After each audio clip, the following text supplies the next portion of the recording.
ينصفنا حيدر حيدر حيدر أمريكا إسرائيل سيرونا من الوين أتحدث يمني عهدي.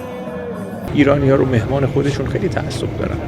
خب اسماعیل هنیه مهمان ما بود و مهمان ما رو در حریم ما به قتل و شهادت رسوندن، بدونن که بدون شک نیروهای مسلح جمهوری اسلامی ایران پاسخ درخوری رو که در شأن این جنایتشون باشه به اونها خواهند داد. اسرائیل نشون داده که نه اهل صلح، نه اهل مذاکره است و نه اهل اینه که بقیه رو انسان حساب کنه. خودش رو بالاتر از همه میدونه و منافع خودش براش مهمه. در نتیجه فقط باید پاسخ کوبنده به اسرائیل داده بشه.